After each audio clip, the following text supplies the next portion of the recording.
सर्दियों का मौसम है और सर्दियों के मौसम में सभी तरह के लड्डू हम बनाते हैं। तो लड्डुओं में आपने बनाए होंगे आटे के लड्डू, गोंद के लड्डू। आज हम बनाने हैं प्रोटीन लड्डू। प्रोटीन लड्डू, इसमें हम बहुत सारी ऐसी चीज़ें डालेंगे जो आपको बहुत ही बेनिफिशियल होगी, सर्दी में आपको बचाएगी, जैसे कि पिंड खजूर। आप सभी जानते हैं कि पिंड खजूर कितना अच्छा होता है, शरीर को गर्म रखता है।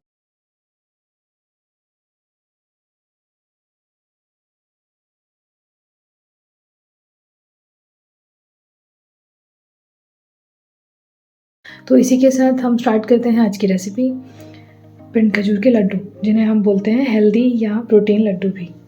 तो सबसे पहले उसके लिए हम ले लेंगे लगभग 1 पैकेट और ऑलमोस्ट 500 ग्राम्स पिंड खजूर।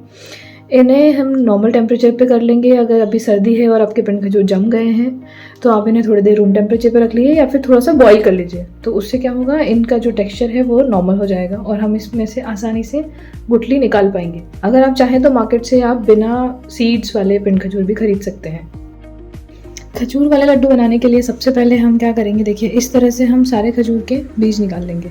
आप एक खजूर ले लीजिए, उसको आप इस तरह से बीच में से तोड़ लीजिए और इसके अंदर जो भी सीड है आप उसे निकाल सकते हैं। और अगर आप चाहें तो आप मार्केट से सीडलेस पिंड खजूर भी ला सकते हैं। तो इसी तरह से हम सारे पिंड खजूर के बीज निकाल लेंगे। प्रोटीन के लड्डू में डालने के लिए हम कुछ अलग इंग्रेडिएंट्स भी लेंगे, जैसे कि कुछ बीज और कुछ ड्राई फ्रूट्स। तो सबसे पहले मैं आपको बताती हूँ खरबूजे के बीज के बारे में। खरबूजे के जो बीज हैं वो बहुत ही पौष्टिक तत्वों से भरपूर होते हैं। खरबूजे के बीज में विटामिन और मिनरल्स होते हैं जो कि ब्लड प्रेशर लेवल को कंट्रोल रखते हैं, टाइप 2 डायबिटीज़ में आपको फ़ायदा करते हैं, वजन को कम करते हैं और नाखूनों और बालों के लिए भी बहुत अच्छे होते हैं। खरबूजा मतलब मस्क मेलन। तो मस्क मेलन के जो बीज हैं, अगर आप कभी भी मस्क मेलन खाएं तो नेक्स्ट टाइम से आप उनके बीजों को धोकर सुखा लीजिए और उनके छिलके हटाकर कुछ इस तरह के बीज आपको मिल जाएंगे। ये बीज आपको मार्केट में भी अवेलेबल होते हैं, तो आप इन्हें मार्केट से डायरेक्टली पैकेट भी खरीद सकते हैं। उसके बाद हम लेंगे कद्दू के बीज। कद्दू के बीज जो होते हैं वो विटामिन, प्रोटीन्स, ओमेगा 3 और ओमेगा 6 जैसे खास बायोएक्टिव केमिकल्स से मिलकर बनते हैं। तो ये वाले जो बीज हैं ये आपको बहुत ही फायदेमंद होते हैं डायबिटीज़ और ब्लड प्रेशर के लिए और वजन को कम करने के लिए भी। कद्दू, पम्पकिन या कुछ लोग इसे कोला भी बोलते हैं, तो उसके जो बीज हैं वो आप ले लीजिए। उसके बाद हम लेंगे तरबूज मतलब वाटरमेलन के बीज। वाटरमेलन के जो बीज होते हैं वो हड्डियों के लिए बहुत ही अच्छे होते हैं। इनमें 3 फैटी एसिड्स होते हैं, प्रोटीन होता है, जिंक, फॉलेट, पोटेशियम, कॉपर भरपूर मात्रा में पाया जाता है। ये जो है वो आपके डाइजेस्टिव सिस्टम के लिए भी बहुत अच्छा होता है और आप देख सकते हैं इसका जो साइज है वो काफ़ी बड़ा होता है। तो अगर आप नेक्स्ट टाइम से जब भी तरबूज खरीदेंगे तो उसके बीजों को आप अच्छे से धो लीजिए और उसके बाद सुखा लीजिए। अगर आप नहीं करना चाहते हैं ये सब तो डोंट वरी, ये सब बीज आसानी से मार्केट में अवेलेबल होते हैं, तो आप इनका पैकेट्स खरीद सकते हैं।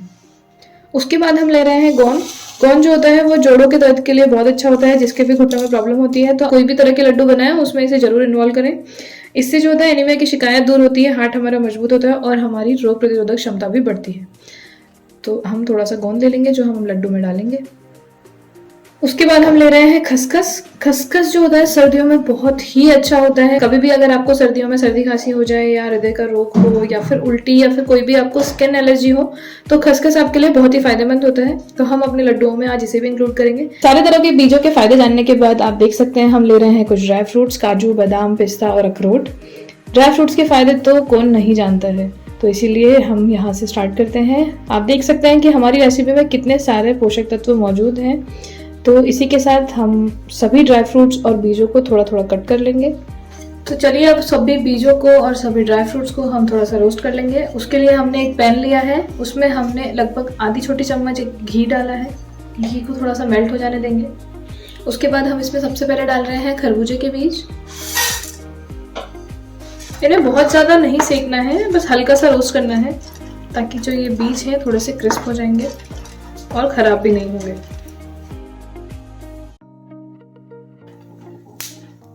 जब आप इन सभी बीजों को सेक रहे होंगे आप ध्यान रखें गैस की फ्लेम को आप थोड़ा कम रखें वरना ये जल जाएंगे। ये लगभग सिक गए हैं तो हम गैस को बंद कर देंगे और इन्हें एक प्लेट में निकाल लेंगे। अब हम तरबूज के बीज को भी रोस्ट कर लेंगे। अब हम कद्दू के बीज सेकेंगे। सभी बीजों को सेकने में अलग अलग टाइम लगता है, इसीलिए हम इन्हें अलग अलग सेक रहे हैं। क्योंकि जैसे देखिए आप कद्दू के बीज और तरबूज के बीज जो होते हैं वो थोड़े मोटे होते हैं, बट जो खरबूजे के बीज हैं वो पतले होते हैं तो वो जल्दी से सिक जाते हैं। तो इसीलिए आप सभी तरह के बीजों को थोड़ा सा अलग अलग सेकें और जब आप बीज को सेक रहे हैं तो आप ध्यान रखिए कि आप गैस की फ्लेम को कम ही रखें। देखिए हमारे बीज सिक गए हैं, हल्के से ब्राउन हो गए हैं और ये थोड़े फूल भी गए हैं, तो अब हम इन्हें निकाल लेंगे। अब हम डाल रहे हैं तरबूज के बीज।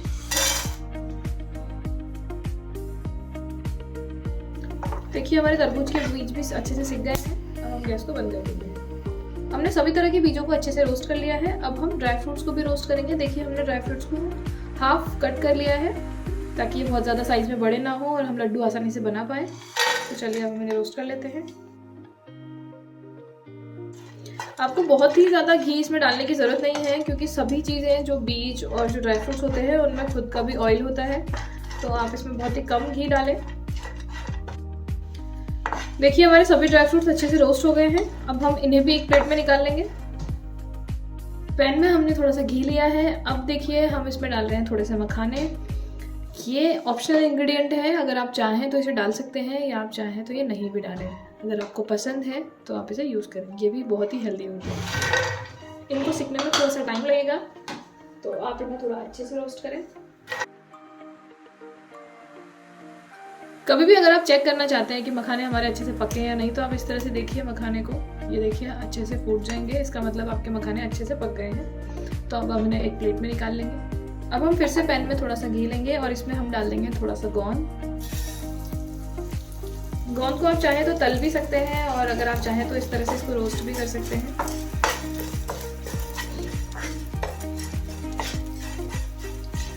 बहुत ही कम घी में हम गोंद को अच्छे से पका लेंगे। देखिए हमारे सारे गोंद अच्छे से फूल गए हैं। हल्का सा हम ब्राउन करेंगे। देखिए हमारे गोंद जो है लाइट ब्राउन कलर के हो गए हैं। अब हम इन्हें एक प्लेट में निकाल लेंगे क्योंकि ये अच्छे से सिक गए हैं। देखिए सभी पिंड खजूर के सीड्स हमने निकाल लिए हैं। अब हम इनका थोड़ा पेस्ट बना लेंगे ताकि ये अच्छे से रोस्ट हो सके। तो चलिए इन्हें मिक्सर में पीस लेते हैं। सभी चीज़ों को अच्छे से हमने रोस्ट कर लिया है और देखिए पिंड खजूर को भी हमने मिक्सर जार में पीस लिया है। इसका पेस्ट बन गया है। अब हम इसे भी थोड़ा सा रोस्ट कर लेंगे ताकि ये थोड़ा लूज़ हो जाएगा और फिर इसके अंदर हम सारे इंग्रेडिएंट्स मिला देंगे। तो उसके लिए हमने एक पैन में थोड़ा सा घी लिया है और सारे हम इस तरह से पिंड खजूर डाल देंगे।